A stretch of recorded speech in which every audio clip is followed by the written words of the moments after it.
ini dokter kan kesehariannya beraktivitas di rumah sakit dan puskesmas. Rumah sakit dan puskesmas.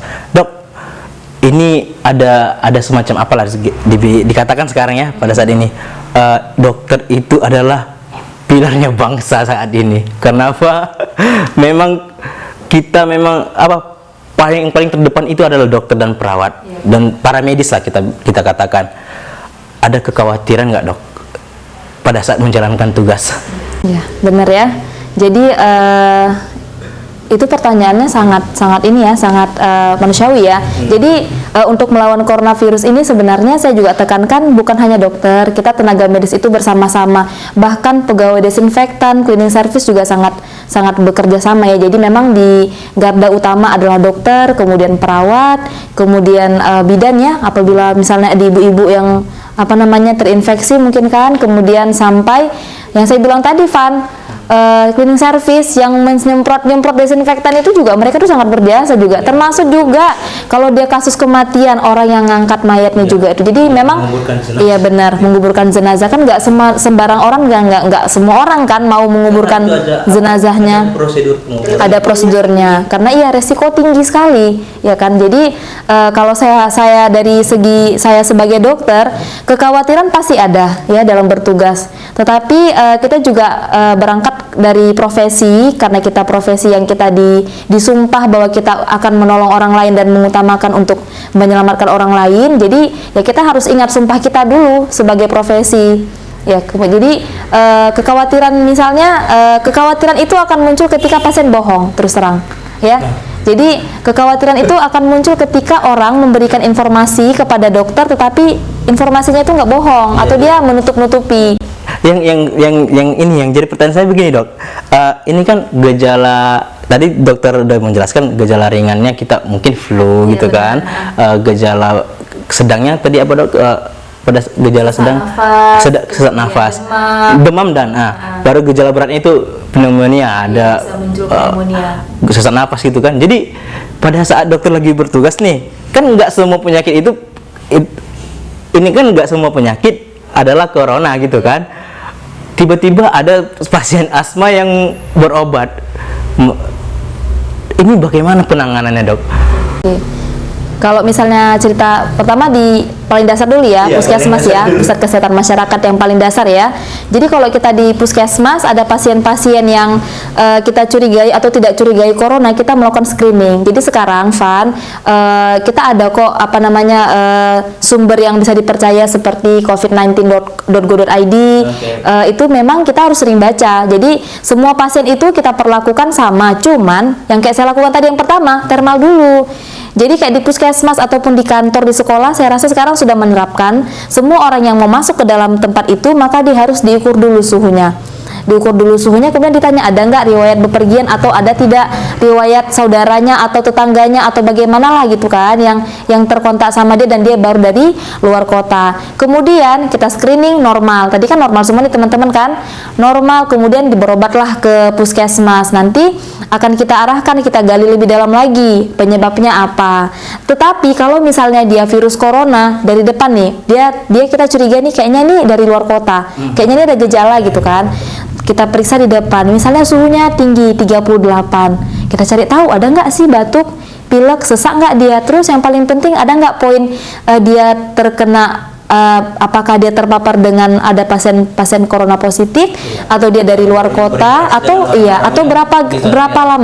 berapa lama gejalanya muncul yang dia keluhkan tadi, karena corona ini akan nampak ketika 14 hari itu kita bisa dari awal hingga timbul gejalanya gitu. Jadi kalau di puskesmas juga yang paling penting kami udah terapkan, mungkin di semua tempat juga udah menerapkan menggunakan APD, alat pelindung diri, kemudian dengan cara memakai pembatas antara dokter ke pasien, kemudian menggunakan hazmat ataupun jas ya kan, supaya kalau misalnya droplet dia nggak singgah ke baju kita, kemudian memakai masker, memakai penutup wajah atau face shield, kemudian memakai penutup kaki, bisa sepatu ataupun sepatu bot.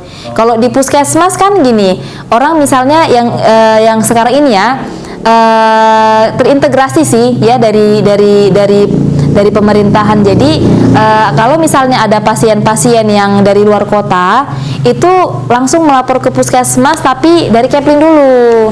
Iya, jadi Kepling nanti melaporkan kepada puskesmas, puskesmas nanti akan menunjuk tenaga kesehatan yang memang turun, karena memang di masing-masing puskesmas sudah ada tim-tim. Kan COVID ini kita nggak bisa lawan sendiri, jadi kita terbentuklah tim-tim. Jadi nanti turunlah ke lokasi. Jadi pada saat ada si pasien yang baru dari luar kota, itu langsung kita langsung kita datangin rumahnya, kita suruh untuk isolasi, kita berikan informasi yang benar.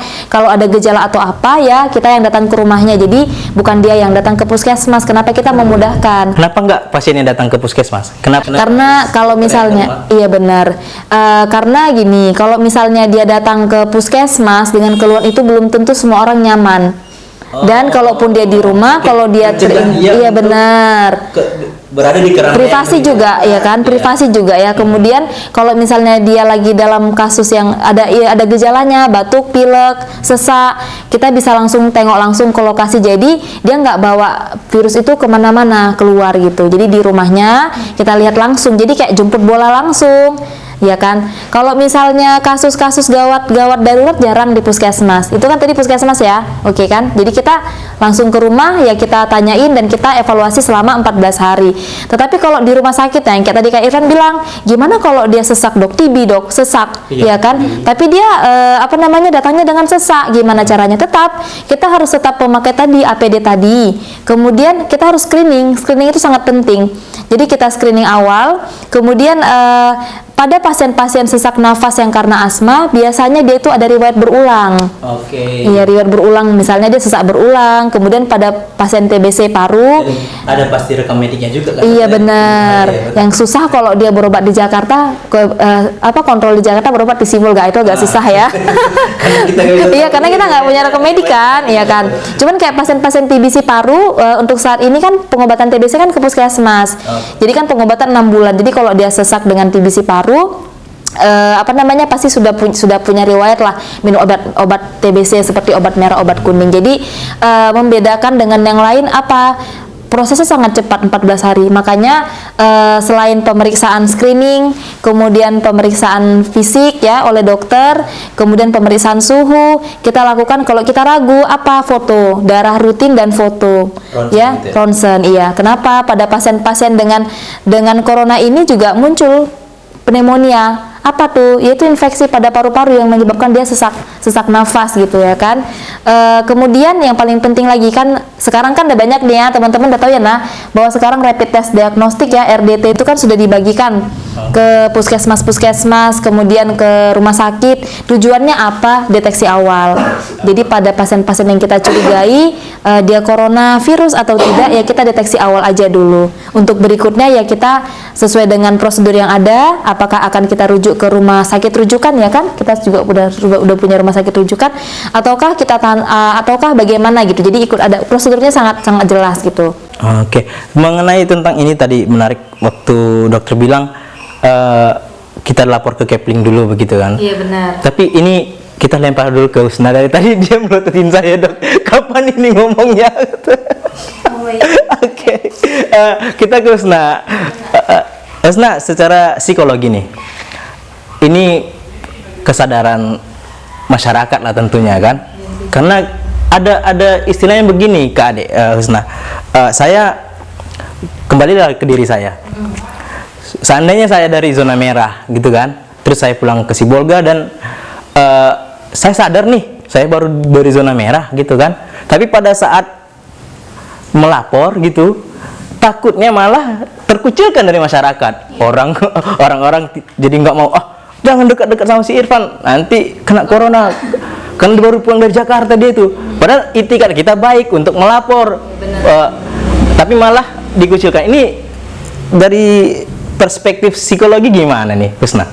Sebenarnya awal dasarnya itu kembali sama mental ya, karena kan virus ini memang nggak langsung top nyebar di Indonesia, pertamanya kan di Wuhan. Jadi at least sedikit tidaknya kita udah tahu kalau misalnya virus ini udah ada di dunia, contohnya di Wuhan. Tapi mental, oke, kita bilang orang Indonesia khususnya di kota Sibolga ini mental ketika mereka mengetahui itu nggak langsung ngambil pusing. Memang sih bagus nggak ambil pusing, cuman nggak ada preventif sama kita sendiri. Otomatis kalau misalnya kita nggak berpikir untuk preventifnya, mental kita kita ambil cuma 20%. Memang nggak siap. Oh gimana ya tiba-tiba kalau misalnya virus ini datang ke daerah kita, bisa saja karena kan untuk saat ini banyak orang yang melakukan hubungan sosial interaksi, misalnya membeli barang dari satu negara ke negara lain. Memungkinkan, tapi itu tadi ada rentang jarak kapan datangnya ke Indonesia. Itu tadi mental orang bukan hanya di Indonesia aja sih, mungkin di beberapa negara mungkin tidak mempersiapkan itu. Misalnya tadi Italia langsung melonjak tinggi. Lebih bagus sih angka kita nggak langsung banyak korban jiwa kan. Nah itu tadi mental kita belum siap sebenarnya. Jadi ketika virus itu tiba-tiba datang ke Indonesia, kita tuh nggak siap menerimanya gitu loh, nggak ada preventif kita 100% gitu. Jadi artinya dari penjelasan Husna itu maksud kakak begini, secara psikologi kita kan disuruh ngaku nih sekarang dok, ya kan? Kita jujur, seperti yang dokter udah tadi cerita, yang paling bahaya itu bohong. Masuk ke jalur itu dari mental tadi bisa menimbulkan kepanikan. Kalau sudah kepanikan maka timbul kecemasan dong. Nah, orang yang cemas ini tadi mengakibatkan apa ya? Ada beberapa faktor. Bullying itu bisa masuk. Bully ya. Iya. Ada beberapa faktor, bisa physical bullying, fisik benar Bu. Kemudian verbal bullying. Itu tadi seperti yang kakak bilang tadi, kamu kan dari luar kota, misalnya dari Jakarta, kan verbal bullying masuk dong ke hati dia, cemas dong akunya gitu. Karena waktu kakak nanya Husna gitu, merasa dibully nggak? Kemarin pernah dia dok, dia baru pulang dari Medan, dulu dari Medan kan udah berapa lama? Lu bawa virus nggak? Benar. Nah itu kan salah satu dampak negatif. Bagaimana sih kira-kira efek ketika orang ketika orang bullying, verbal bullying sama kita, sikap kita bagaimana gitu kan. Nah itu tadi tingkat kecemasan tadi, kepanikan coba kita lihat di lingkungan, dan lebih spesifiknya tuh di TV, di mana-mana orang selalu menyebarkan berita tentang COVID-19. Bahkan orang hampir lupa kalau misalnya hari Jumat ini mau bulan Ramadan loh. Ya kan, nggak ada. Sebenarnya belum ada, menurut saya belum ada antisipasi dari beberapa orang atau beberapa pihak untuk tolong dong tengahkan dulu ini, karena masih banyak orang. Psikis ini lebih penting sih sebenarnya, medis sama psikis sama, cuman kalau misalnya otak kita sudah di bawah kesadaran kita sudah cemas, panik, itu bisa efek untuk terjadinya coronavirus tadi kan, pemicu, karena antibodinya nggak cukup untuk ini benar. Kemudian bagaimana sih cara kita, sikap kita untuk menyikapinya? Bisa saja ada halnya juga dengan bagian medis, kemudian pola makan yang cukup, kemudian olahraga. Nah psikisnya itu seperti relaksasi, bisa meditasi, atau bisa juga pijat-pijat, atau sama keluarga tolong dong ini pijat, kan bisa. Kemudian komunikasi, kita saring nih informasi yang hoax atau yang benar. Nah terkait itu nanti hoax dan fakta itu kawan ngopi nanti ada sesinya, kita akan menanyakan ke Dr. Ade tentang hoax atau fakta terkait COVID-19.